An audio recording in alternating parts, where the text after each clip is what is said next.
So, hello, Dave. Super cool that you're here on the podcast. You are, I'll let you talk for yourself, but as I know you, you are an artist and a bit of a unique kind of artist because you actually use your dreams and in specific lucid dreaming to create your art. But you have also been a stand-up comedian. You also studied art. So not to tell your whole life story, but how would you introduce yourself to people listening and watching?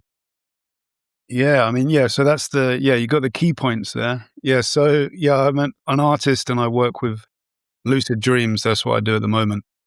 But I guess maybe if we start at the beginning, I started having lucid dreams as a young child as a way to deal with nightmares before I knew what it was called. And then some years later, I think it was on like a TV documentary, I heard this name, lucid dreaming. And I was like, oh, that's what I do sometimes, right? And then started researching it and, got some books about it and kind of built on my natural ability to do it. And then I guess around then, I was quite into art at that time as a teenager. And then I started making, rather than depicting my lucid dreams, what I started doing is creating artwork directly in the dream state. So I'd be in a lucid dream. I'd be like, okay, this is a dream. And then I'd make a piece of paper appear and a pen appear within the world of the dream and then do a drawing. Because it's a dream, it doesn't look like a normal drawing. It's not like I'm not in control of everything that appears on the paper. Like I might draw one or two lines, but then everything else is just kind of appearing on its own, right? And you've seen them. They're kind of strange. They have words and numbers and all sorts of strange things. And then, and then I wake up and then make a copy of that drawing. So that's my shtick, so to speak, which I discovered, which I was doing as a teenager. And then I went to art school, but it was quite I guess the focus of the course that I was doing was very, I guess you might say, conceptual, very postmodern. Hardly anyone was doing any painting or drawing or any traditional stuff like that. It was all very video installations, performance art, stuff like this. Yeah. And no, it's not like anyone told me, Dave, you're not allowed to do your lucid dreaming stuff, but it wasn't encouraged. Let's say that. So it kind of disappeared into the background. And I liked being at art school. I liked all that conceptual stuff in a way. Had a great time there. But then after I left art school, I had a few exhibitions and stuff in London, but I very quickly was not feeling that whole scene. And lots of the art I was doing was always like a little bit funny. So I basically transitioned into doing a stand-up comedy and just had various sort of day jobs around that for years. And did that for a long time and was making a little bit of money out of it towards the end and was doing acting and stuff. But then the pandemic hit, couldn't do the stand-up anymore. And then I returned to this thing I was doing years ago, even before I went to art school as a teenager, making art from my lucid dreams.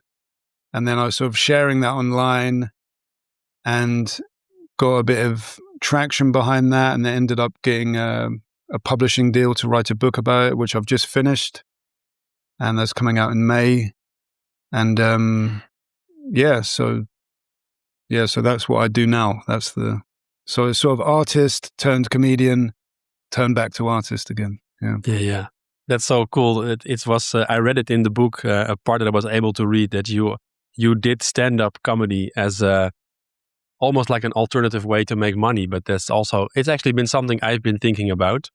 But that's very interesting. And what I also really like, so people who know my podcast know I'm interested in dreams. I'm interested in reality itself, in awareness. So it's a really big overlap.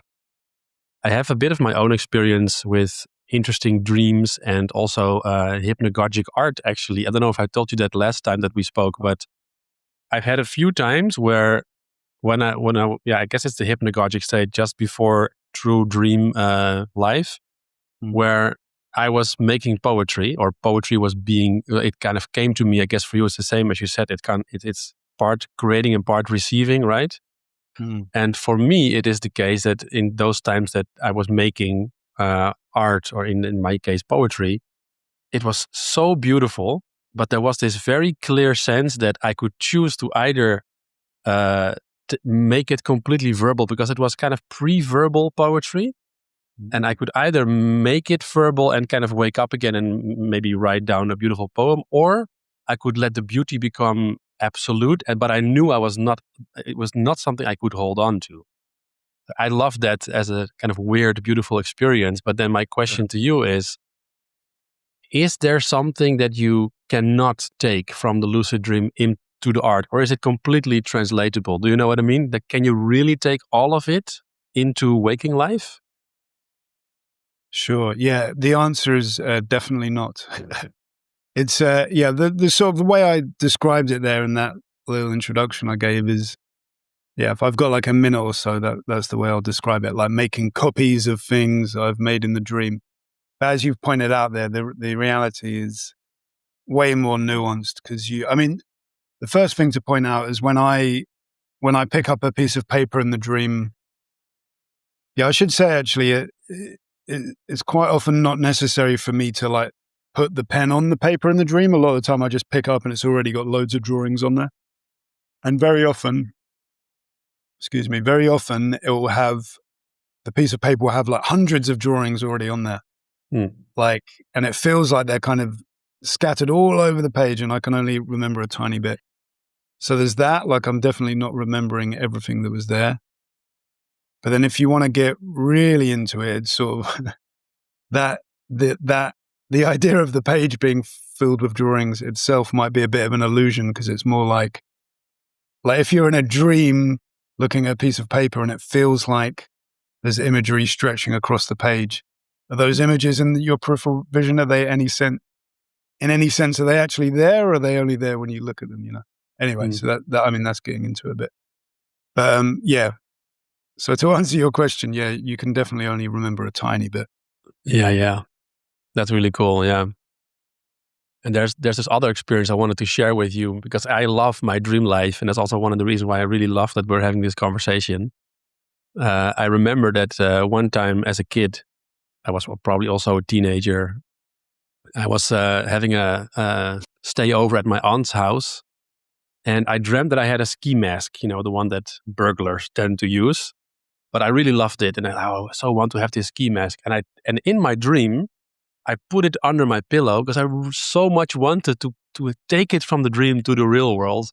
And of course, it didn't happen. But but you managed to take something from the dream life into waking life. But of course, I asked you another question when we had a little exploratory conversation, which is something that's been bugging me about lucid dreams, because I've had a bunch of lucid dreams. I think I've had a bunch of proper lucid dreams, but also a bunch that I would describe in retrospect that I was actually dreaming that I was aware that I was dreaming. And now it's on one hand a bit of a rabbit hole, but it's for me straightforwardly the case that, that seemed to be more like there was some realization that I was dreaming, but it was a dream of a realization. And I'm curious has that ever happened to you, or how do you really know that you have a lucid dream? Can you maybe reflect on that a little bit? Yeah. I mean, it's super. Yeah, you're starting off with the hard ones. That's it's hard to know without having it. Yeah, I don't think I have experienced that myself. So without getting in your head, it's hard for me to comment on it properly. But yeah, I guess I can sort of imagine a scenario where you're dreaming. So you're dreaming that you're having a lucid, like when you're in that dream, are you like, is like the term lucid dreaming in your head? No, it's typically something like, I know I'm dreaming. But I guess, okay. Yeah, I think what it probably is that there are probably degrees to it. And I'm pretty sure that you are properly lucid dreaming, because this translation is so clear from, I'm actually taking something that I saw in the dream and I'm putting it down on paper in reality, let's say. Although that's a loaded term sometimes. But for me, it's probably more that there's a partial awakening, just like with Sure. Contemplative practice, there are partial awakenings and full awakenings.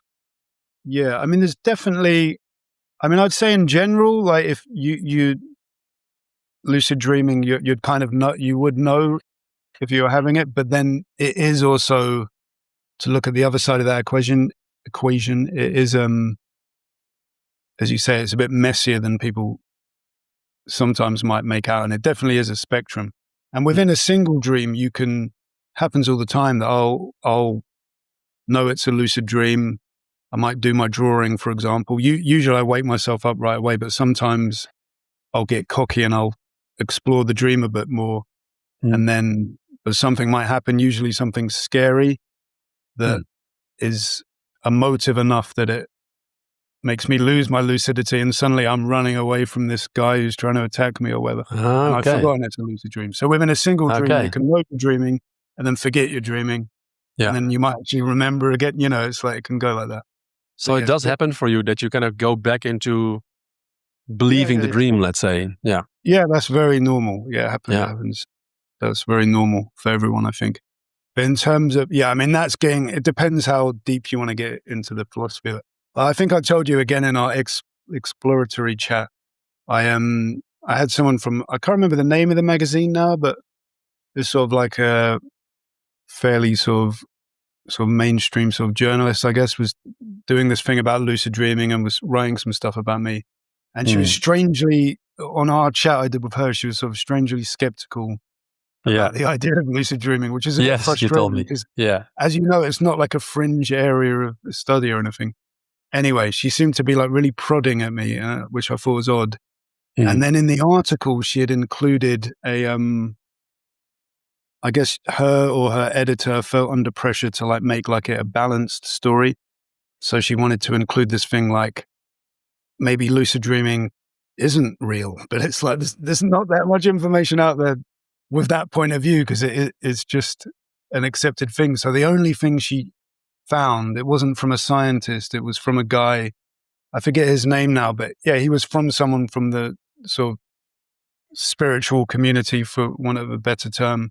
And he had written a book that was, I haven't read it, but it sounds super interesting. But his point was like, I know, what is it? I think it's to do with like free will, and it's to say that, lucid dreaming kind of isn't a thing because free will kind of isn't a thing. It was complicated. I don't know. But Sorry, I lost my train of thought there. Well, one thing that I'm actually curious about, because you do this quite a lot, and it's your way to make art, and sometimes it gets scary, and you have varying degrees, as I understand it, of let's say lucidity per dream, or duration of lucidity. Is it enjoyable for you? Is it something that you like doing because you do it so much? It somehow seems or is it more like really work, or how is it for you? Yeah, that's a good question. Like in the book, I joke about that a bit because I say that I was, over the last couple of years, I've been working on this book and I signed a contract to say that I'd make 80 new artworks for that book. So that's like, I basically tied my dream life into a contract. So I had to make these work. So for me personally, that was a bit stressful, and it was like work, right? But that's the thing, lucid dreaming you can't really, like, is lucid dreaming beneficial for well-being or is it not? It's kind of, it doesn't make sense as a question because it just depends what you do with it. It's a tool that you can use for anything. So for me, when I'm making the artworks, it is kind of a bit like work. But then I also find that idea funny, so I also kind of play that up a bit. But then there are other sides of my lucid dreaming practice that are more geared towards like a spiritual practice. But I see them as quite separate. So I'm quite interested in the Buddhist approach to lucid dreaming, where it's called dream yoga. And that's I don't necessarily take a real Buddhist approach to it. It's more sort of inspired by that outlook. So so that is like meditating in lucid dreams. I like to, when I'm in the lucid dream, meditate, and that provides some really interesting experiences. And I definitely wake up from those feeling like they can be quite dark sometimes, but in a way that feels very meaningful. Like you might call it shadow content. that kind of stuff comes up, and I wake up from those thinking like I kind of feel like I've been through something, Yeah. I'm Not very always happy. pleasurable, but I feel like it's important, if that makes sense. Yeah, that definitely makes sense. And I'm happy you started talking about that, because one of my questions was, do you also do other things besides art? Yeah. And I think that, what's his name? Andrew Holacek wrote a book. I think it's literally called Dream Yoga. I haven't read it, but it's something that is really, you have it. Yeah. It's something really on my to-do list. And I've had, I won't share, but I have had deep spiritual experiences that have happened during dreams, but I wouldn't necessarily call them dreams in the dismissive sense. They were just experiences that I had. If you can share maybe also, you spoke up just now, you said about, you don't necessarily take a Buddhist approach, but you do kind of spiritual work also, like meditation in your dreams. What would you say is the deepest, quote unquote, spiritual experience you've ever had in your dream life, if you're willing to share? Ooh, I couldn't really. It's hard to like pick out one, but I guess I could talk about those sort of dream yoga type experiences generally. Yeah. I mean, if I picked out one, it would be, they just sound so strange that, but just generally like what happens in those dream yoga type ones is I don't, this might be different for other people, but this is how it is for me. I start meditating just like you would in waking life, just like following your breath in and out.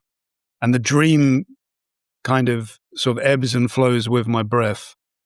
And then if you think of it this way, like if you're meditating in waking life, you're trying to have this kind of detached attitude to your thoughts, right?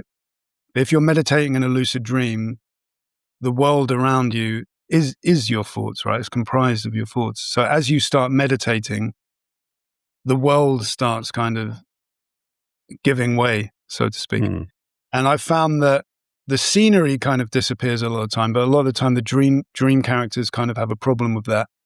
And they quite often, that's when it gets quite dark. They kind of like start attacking me as if, like generally my dreams, I don't suffer from nightmares really.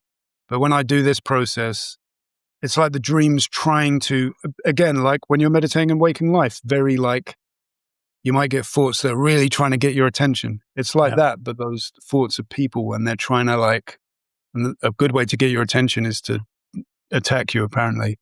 Yeah. And so they're trying to get your attention. And I just try and think, this is them trying to, keep me in the reality of this, like suck me into another narrative. And then you kind of meditate past that. And then you get this kind of blank state, like some people call it the lucid void, or in more Buddhist language, I think they call it the clear light mind. Sometimes there's like lights there. It's like a very deep meditation. And for me, I can kind of feel my body in bed most of the time, but then you're not quite sure if it's your physical body in your physical bed or your dream body. A lot of the time it sort of ends up being your dream body. And I guess that might kind of be like a sleep paralysis type state as well, kind of blends into that. And then you can and then from there, like another dream might pop up, or you can keep meditating and then that dream and I feel like there's so many nested dreams inside each other. And each dream a lot of the time is sort of vying for your attention even more, like the things you experience get more drastic. Like one image, I mean, even as like someone who is interested in dreams and makes art from their dreams, I'm aware it can be tedious to listen to other dreams in detail. That's why I'm trying to give like the vague outline. But you did ask. So what one detail is? This is super interesting. So yeah, please. Okay. Yeah. One detail that struck me was so in between like meditating down, I was in my bedroom and a little this. I mean, it's quite comical, but it's darkly comical. Like this little shoebox on sort of mechanical legs scuttled into the room, and then came up the side of the bed, and then the lid opened up, and then it had this like really sharp, just like a needle, I guess, and just like right into my eye, and that was quite memorable. So it's just like weird stuff like that, and I I don't know. It's hard to explain because sometimes it's just the feeling of it, like that it feels like I'm being tested. I guess it feels like I'm being tested in those sort of dreams. And even I should say as well, like I think the most simple, straightforward, like when most people are talking about lucid dreaming, they'll say it's a dream you can control. And I mean, I should say here, if you're getting really technical about it, a lucid dream, for it to be a lucid dream, it's just a dream where you know you're dreaming, and technically the control bit is like a added bonus. But what I was coming around to say was, I think most people who really get into lucid dreaming, whether that be for a natural ability or people that have just practiced it a lot, when they've been doing it for a long time, I think everyone gets to the same place where you start off, you might have a list of all these things you want to do, fantasies you want to fulfill, and skills, etc., blah, blah, blah, blah. But then after a while, all that gets a bit old, and everyone gets to this place where they realize the most valuable lucid dreams are the ones where you just keep that idea that you're dreaming, but rather than controlling the dream or trying to do anything, you just let it unfold naturally, just still with the knowledge that you're dreaming. And it's always so much more interesting just going with the flow like that. And they're the most interesting experiences. Yeah, that sounds really beautiful. I already know I can listen to this for a very long time. And I guess one of my questions that's kind of popping up for me is, and in a way I think you already said it, because there's a spiritual practice in there. There's meditative practice. There's insight into awareness and mindfulness. Has there ever been a time, or maybe over time, that you noticed, I've learned something from this dream work or dream life that makes me a different person? Anything like that you can maybe touch on? Yeah, it's definitely, it's all those meditation, dream work, dream yoga exercises are like that. I mean, it's hard to a bit like waking life meditation. It's hard to put your finger on it exactly, because it's very different. I haven't had a load of experience with psychedelics at all, but I feel like it's more like that than it is like waking meditation. And it's hard to explain really what effects it has, apart from, just they feel deeply meaningful without you necessarily being able to put your finger on what that meaning is exactly. And yeah. So it's like, what I'm getting then is that it's a very meaningful, explorative, and self-connecting practice to do. Not that they're necessarily very precise, formulaic lessons, but it's clearly super meaningful and beautiful. I guess the meaning is the beauty also. Would you say it's beauty there as well? Yeah, kind of a scary beauty. Yeah, it's kind of like awesome, I guess, would be like the traditional word. But I think, I said it before, it's like, I wake up from those experiences feeling like I've been through something.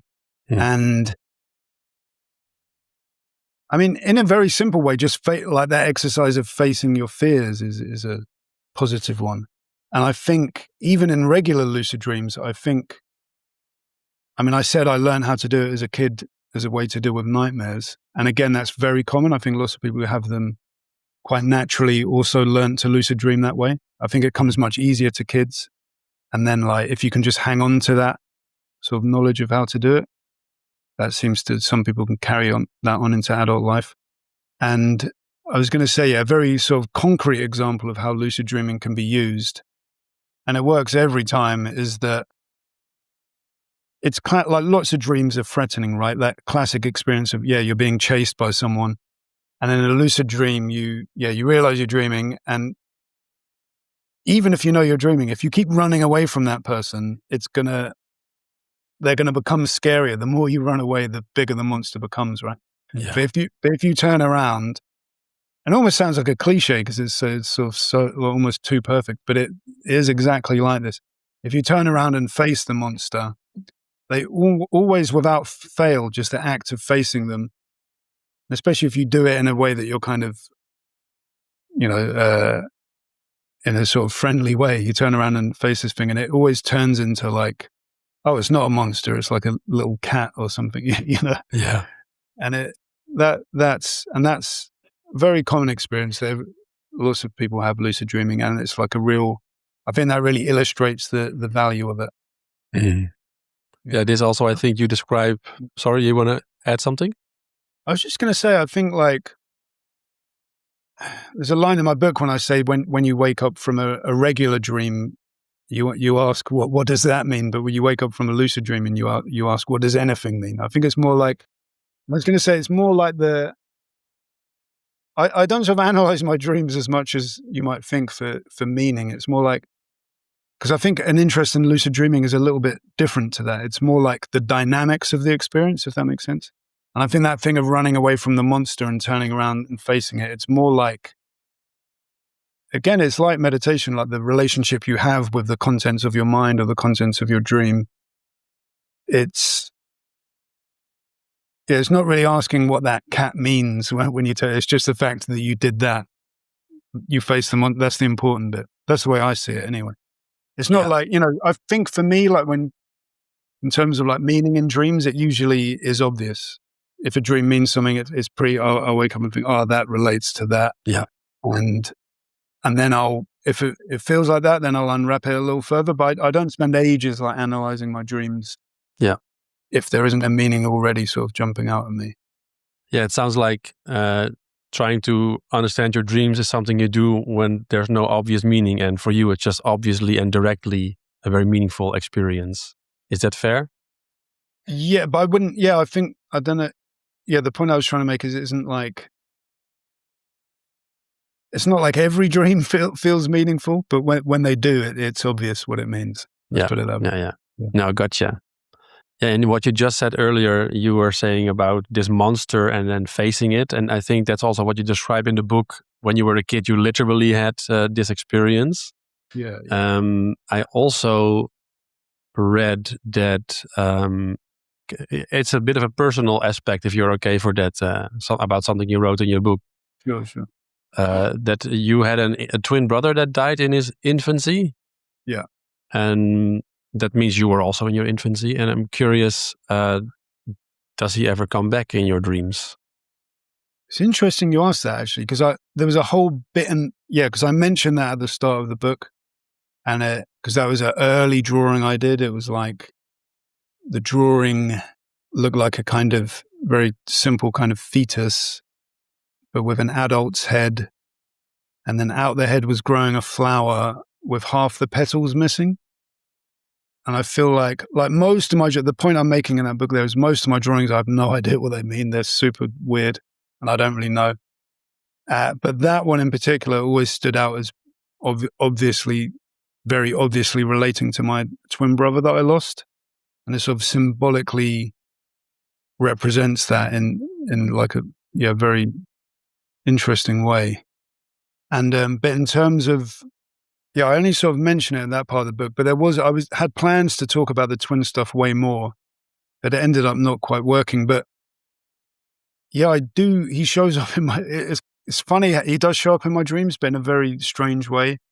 Because he died when we were babies, so I have no like memory of him, but at least consciously.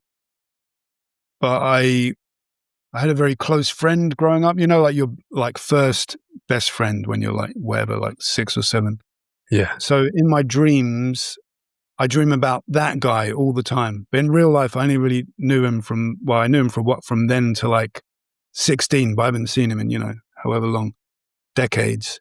But I still dream about him all the time as like this like 10-year-old boy. And at some point I realized, oh, that's my twin, right? Because my mind doesn't have a memory of my actual twin. So it's sort of like chosen this first close relationship outside my family. And so he's in my dream all the time. And he's always like a very benevolent presence. And like, I guess I don't really like use that language really, but you might call him a guide. Like I feel a bit icky about that word, but I guess he is definitely like serving that role. And and I was going to write about it in the book. And this is interesting actually, because I was planning to write about that in the book, but it's about lucid dreaming, right? And he doesn't really show up much in my lucid dreams. So I decided to intentionally try to interact with him in my lucid dreams. And this is going to be fodder to the people that are like dismissive of lucid dreaming and being like, oh, it's messing with your mind or something. Because when I tried to interact with this character that I feel like represented my twin, he did kind of change and sort of like took on a different quality that didn't seem to be giving me what he was giving me in the regular dreams. Mm. And I got him to do drawings for me, because that's one of the things I do. I get dream characters to create drawings for me, which I then make copies of. So I got him to do them, and they were, I don't know, I'm struggling to remember. I mean, part of it might be like some of what he was telling me was stuff I didn't want to know, and like I wasn't ready to work on, so I didn't want to like. It's weird, like if you're writing a book and you're trying to sort of do self-improvement stuff for the book, so maybe sometimes it's like a not the best motive, you know. Mm-hmm. So it might be to do with that. Anyway, all that stuff I didn't end up putting in the book, but I will say, so that's in answer to your question. Yeah, I do dream about my twin in that way. Yeah. Thank you. I somehow am touched by that. By this fact and by that experience. Thank you for sharing a bit about it. Right. And while we're at your family, you also wrote a bit about your mother. I think it's mostly in the acknowledgements, but something like your mother, and please correct me if I got it wrong, but that she was or is, but at least in your childhood, very kind of, let's say, what would be the word? Like sober, not really into weird stuff, but also at the same time, sometimes dropping hints about ghosts or anomalous or whatever. Can you share a bit about that? And maybe first that question. Yeah, that's exactly right. Yeah, it's quite a funny sort of, it maybe isn't that unusual actually, but it's like, I think the line I say in the book is I can't remember exactly. Yeah, but she's very like down to earth, militantly down to earth. But then, so she's not someone who's into this strange stuff at all, really. But then every now and again, she'll like bring up stuff like, like she reckons she saw a ghost at one point, and she, I don't think I'll put this in there, but she herself had an experience of astral projection. Okay. Which I personally, I think is basically the same thing as lucid dreaming, but just in a different sort of different interpretation. But anyway, she, I think she was at university, and her friend got a book out of the library on astral projection, and he massaged her third eye, and she floated down the street, left her body and floated down the street, and then came back.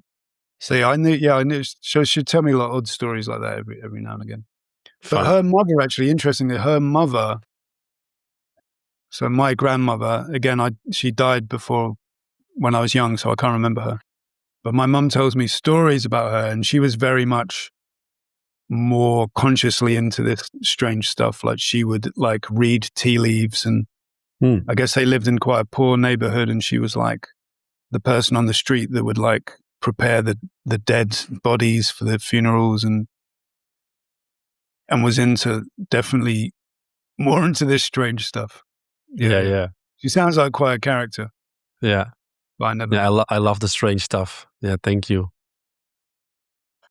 So, did you ever have precognitive dreams? I know you've done an experiment with some scientists, and it was, what can you tell about that? And is it even your ambition, or perhaps not at all? Or so and maybe just for the listeners, and what is that? Maybe some people don't know what is a precognitive dream. If you can start with that, thank you.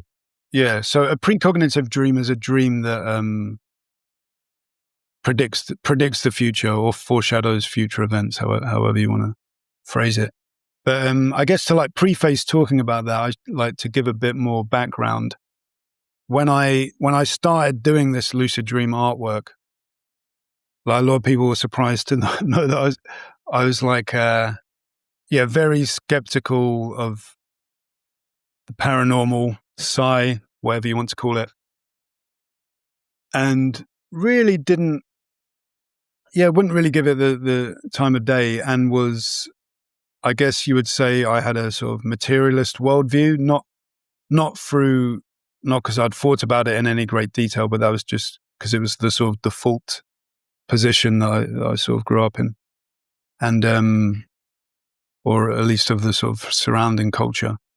But anyway, when I started doing the lucid dream art stuff and sharing it online, my whole idea was like, oh, let's do something that like looks totally crazy, but is sort of, it's had that weird position because it looks totally bizarre. What I'm explaining, especially people aren't familiar with lucid dreaming, but it's actually totally within the realm of mainstream science, right? But then the opportunity came up for me to be involved in this experiment into precognitive dreams. And exactly how that happened, I would just email I guess I was getting interested in different theories around consciousness. And I emailed someone called Julia Mossbridge, who's, I believe she's a neuroscientist by training, but she's also a parapsychologist. She's someone who studies anomalous phenomena. And I think I just saw an interview where she was talking about consciousness in an interesting way.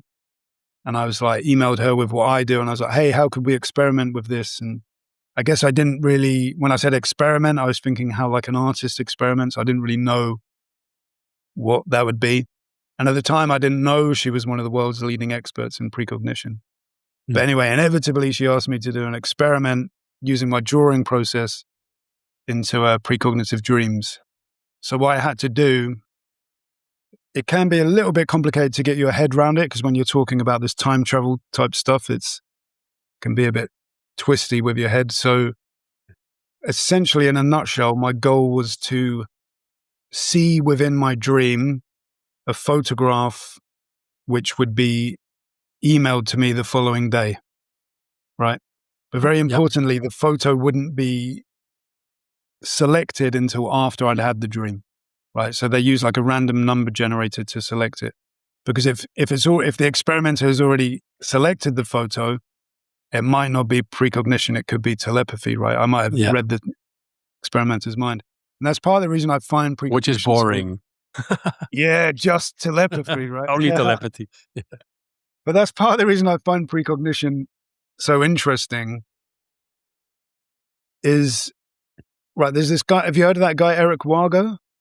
I don't think so. He wrote a book called Time Loops, which is, he's sort of one of the sort of leading experts on precognition. And that, it sounds a bit of a cliche, but that, for me, that was sort of a life-changing book. Because when I started doing the experiment, I was like, right, let's learn about this thing that I'm dismissing as rubbish. And the results of the experiment themselves were like, if you know anything about parapsychology, it's sort of way less sexy than people might imagine. It's all to do with like statistics and like, oh, this is basically it was very, very, very slightly what you would expect by chance alone. So it's sort of like, it's not a smoking gun, but it's like, oh, there might be something there, maybe. Yeah. Anyway, where's lots but of it is, like I mean, it is, as you said earlier, with, lucid dreaming is established, but so actually is telepathy, and so actually is remote viewing, and so actually are precognitive dreams. Sure. As you probably know, I interviewed Jeffrey Kripal a while ago, and one of the examples he puts in his book, The Flip, is Mark Twain, who had a dream about his brother dying, and his brother died something like 2 weeks after the dream. But he actually dreamt all sorts of like really specific details that then turned out to be the case, like something with a boat and specific kind of flowers. So yeah, these things are, whether you in this experiment, turned the dial of credibility, it actually already is. These things do happen. And one of the quotes about these kinds of things that I really like, one of my big loves at the moment, or kind of fascinations, is the UFO topic. Not that I think everything anybody sees is what they think it is, but there is definitely there's way too much evidence for there to be nothing. And one thing that what was this? Some scientist that works for the US government as well. He said something like, there are people who don't look into the topic and know it's nonsense. And there are people who look into the topic and know it's real. So it's really, there's a lot of stuff that is already proven, but people just don't know. And that they think that they know, which is a dangerous place to be. Sure. Yeah. Yeah, it depends how you look at it, isn't it? Because it's like, there's definitely evidence for psi phenomena, but it's not, it's not established in the sense that it's not accepted by but yeah, there is evidence for it. Yeah. I feel like, it's funny, like, I do definitely feel that taboo of, because I'm quite friendly with a lot of sort of, scientists who study dreams. And I definitely feel that taboo where they don't want to talk about the precognition. Not all of them. A lot of them are like surprisingly open to it. Yeah. And I mean, even one thing I should say about that experiment, actually, one thing that was interesting about it was like a lot of time parapsychology experiments are criticized because, lots of scientists, as you say, like they take this position of like, oh, it can't be true, so it isn't true, right? And they criticize the methodology and try to poke holes in the experiment. So there's sort of a protection against that. Julian Mossbridge thought it'd be a good idea to get a skeptic on board as part of the experiment, as the person I actually send the drawing to. And I'd been chatting to this guy called Chris French, who's quite well known in the UK as he's a very prominent skeptic. He shows up in like TV documentaries.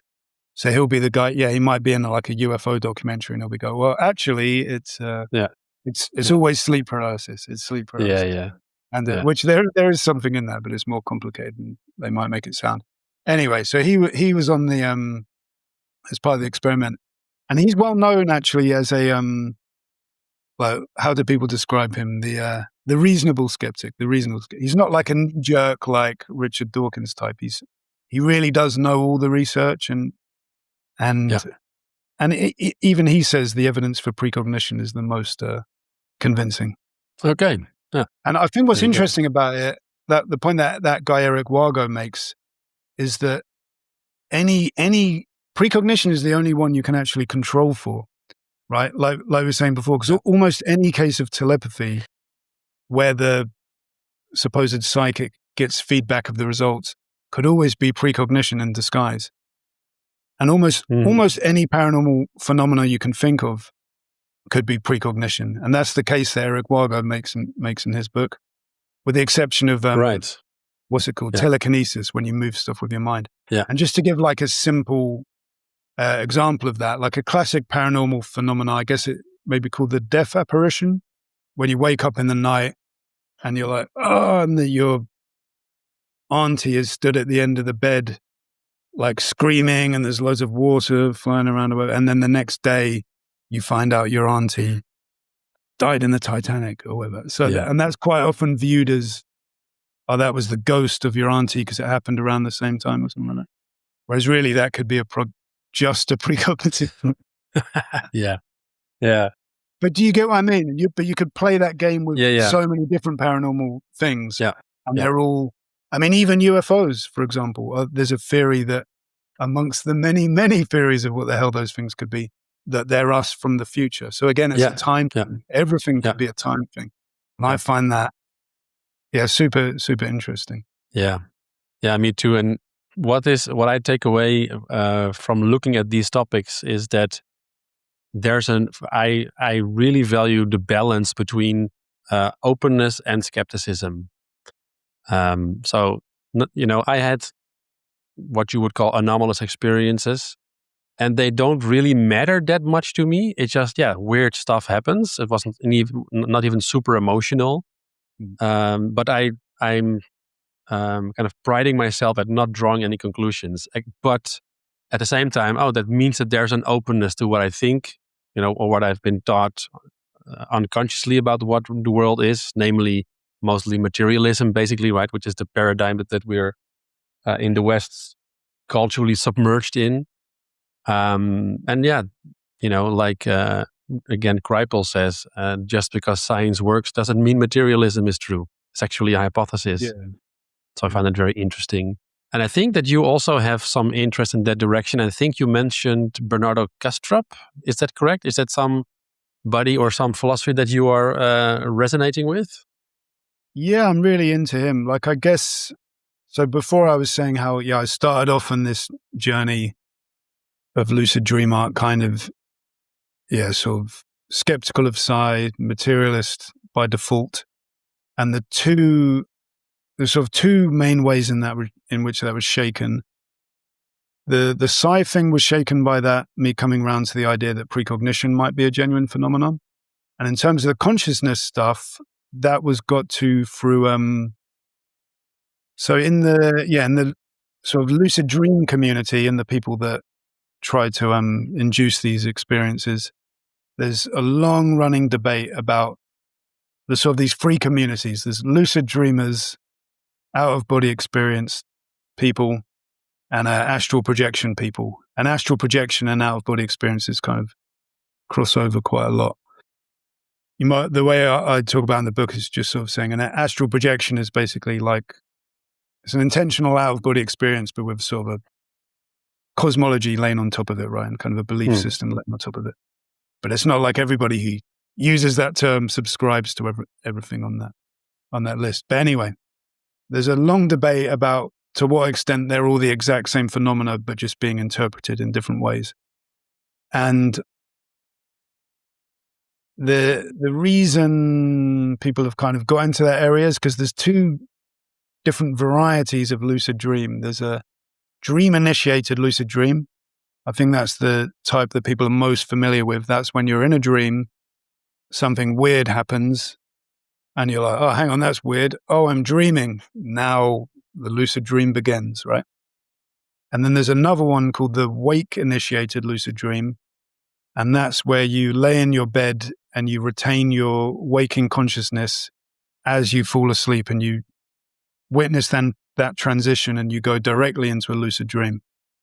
And crucially, lots of the techniques to have that type of lucid dream are identical to the techniques that people have used to have an out-of-body experience, which in turn are identical to the techniques that people have astral projection, just with different words changed. Like instead of dream body, it's astral body or whatever.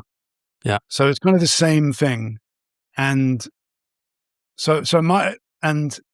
but the way the debate is usually framed is that what makes a lucid dream different from like basically every lucid dream I have, like 90% of them, starts with what I call my dream body exiting, quote unquote, the body in bed, and then I end up in a dream version of my bedroom, which looks the same. And then I walk around my house, which looks the same. But as I move further away from my house, it looks a bit different. I go down the road, it kind of looks, and then it starts looking different, and then stuff starts changing, right? So really, just if you're just looking at the description, it sounds identical to an out-of-body experience. But it's very like the way. Sorry, this is also complicated, this stuff. But the way people usually try to like separate those two things is by saying that a lucid dream is something that happens in your head, and an out-of-body experience is something that happens sort of out there, like you're seeing the physical world or something. Right. Yeah. It's actually even not that, but that's not even all out-of-body experiences say that. There's sort of, some say it's a different dimension or this or this or that. Anyway, I'm not explaining this that well at the moment, but I guess in the book, the point that I make is that it rests on that idea that dreams are happening in your head and out-of-body experiences are sort of out there.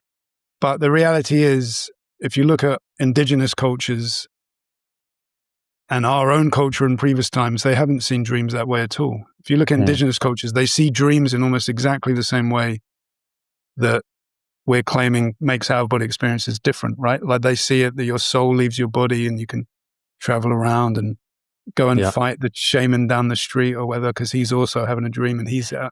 Do you know what I mean? It's the same. And then you have ideas like mutual dreaming, a dream where you can, like Inception, where I could meet you in my dream. So where's that dream happening? It's presumably it's not in your head, not in my. Yeah. Do you understand what I mean? So it's not. Yeah. You'll always find examples of people talking about dreams. Yeah. Which makes them almost identical to out-of-body experiences.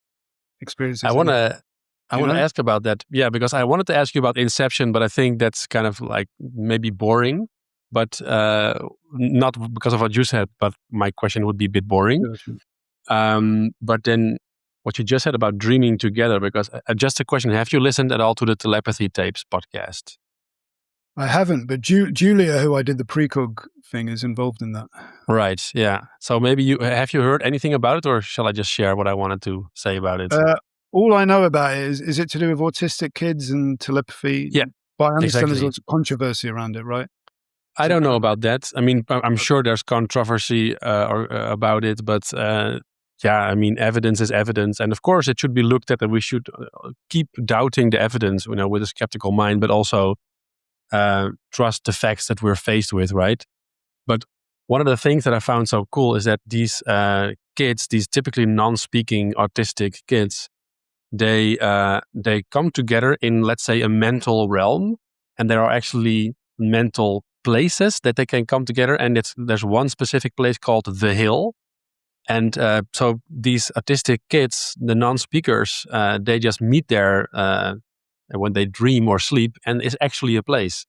And there's also guardians that protect the place from, let's say, less pleasant energies or humans.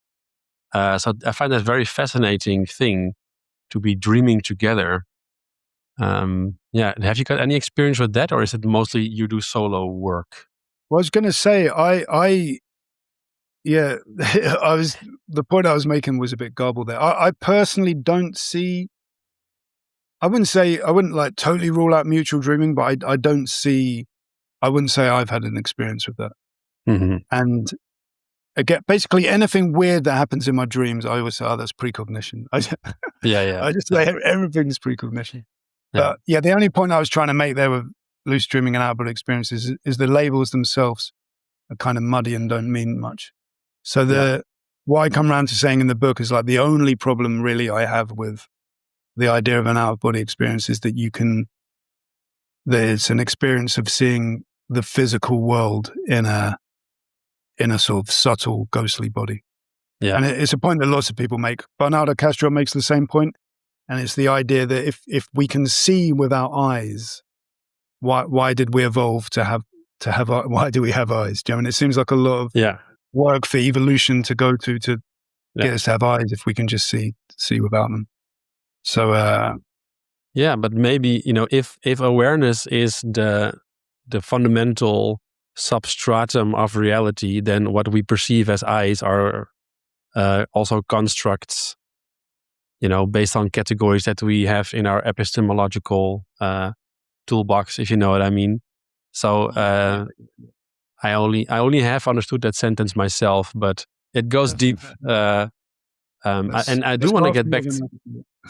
Pardon, what? No, I was joking. Carry on. Okay. But I do want to hear the joke if you want to repeat it. No, I just said, you said you only half understood. I yes. said half more than I did. But it's okay. I didn't mean it to come across that way. No, it's okay. I find that a super interesting topic, but sometimes I need to go super slow in that kind of analysis, the kind of phenomenological analysis. Otherwise, my brain starts thinking automatically and I'm not really consciously exploring anymore. And right now, I don't think I would have the energy to do that. And it would probably go too much in a direction that I'm not skilled enough for anyway. But I'd love to just do one more kind of check-in about your book that's coming out in May, I think you said. Yeah. Maybe the question I have is, what are you hoping that people get? If they would get one thing from the book, what would you like them to get from it? A headache. A headache. No, I'm joking. No, but yeah, it is like a bit. No, I say that because it's sort of like intentionally sort of weird and kind of trying to sort of mess with reality a little bit in places. So, what do I guess like, let's look at it this way. Like I felt when I graduated from art school, I never felt much of a kinship with artists because I didn't really know, like, such a broad term and we're all trying to do totally different things. And although I'm not doing stand-up now, I liked it because it was very clear. And although we were all doing it in totally different ways, we all knew what we were doing, and that was making people laugh, right? Mm. So it's like this shared thing. And so I asked myself that sometimes in relation to my art, like, what am I doing now with it? And I guess if I had to say what I was trying to make people feel, it'd be like a sense of awe, right? It'd be like, yeah. So I guess hopefully there's some of that in the book. And it's also a bit funny in places as well. So it's a bit It's a cool book and it's well written, and I immediately was captivated by just the beginning few pages. Are there any events or signings or anything like that coming up in the next couple of months? Yeah, so it's still being organized, but I'm going to do a book launch in London. Yeah, it's coming out on May 14th. So the week around that, there's going to be a launch event with an author called John Higgs, who's going to be hosting the Q&A. So he's like a sort of a favorite author of mine. He wrote a really good book. Have you heard of that guy? Not the Higgs that I'm thinking of, probably. Yeah, I think you'd like him, man. He's a cultural historian, and he's written books like he's quite like a well-known writer. And he's not in the sort of spiritual esoteric world at all, really, but he does flirt with that stuff. So he's quite a mainstream writer, but he kind of flirts with that stuff a little bit. Like he wrote a really good book about William Blake. Oh, but there's bits in the book where he's talks about Doctor Who, so that sort of explains. That gives you an idea of what he's like. So it's not a normal book about William Blake. Yeah. And anyway, yeah, he writes. Yeah, he's got lots of good stuff. I think you'd like it. And yeah, anyway, so he's sort of hosting the Q&A session, which will be cool. That's cool. Yeah, congratulations with that. And I just want to thank you for coming on. I part of me can do this for hours, but I'm honestly getting a little bit tired, so I need to kind of round it up. Super interesting stuff, and I think the book is amazing. I just want to give you the last word, so the mic is yours. Any last thoughts or messages you want to throw into the ether? Sure. Well, I think, correct me if I'm wrong, but we've referenced the book a few times, but I don't think we've mentioned the name of it. The name, yeah. Doodles in the Dark. Doodles in the Dark, yeah. Yeah. Apologies to the listeners if we did, but I don't think we did. So it's called Doodles in the Dark, An Artist's Guide to Lucid Dreaming. And you can pre-order it on Amazon now. And it's, we're yet to get a US publisher, but you can get it you'll be able to get it in UK and Europe. Yeah. All right. And is there also like a Kindle version, I guess, probably? There'll be a Kindle version, yeah. Yeah. Cool. Well, Dave Green, thank you very much. It was my pleasure. And that's a wrap. Nice one. All right. Thank you, Hans. Cheers.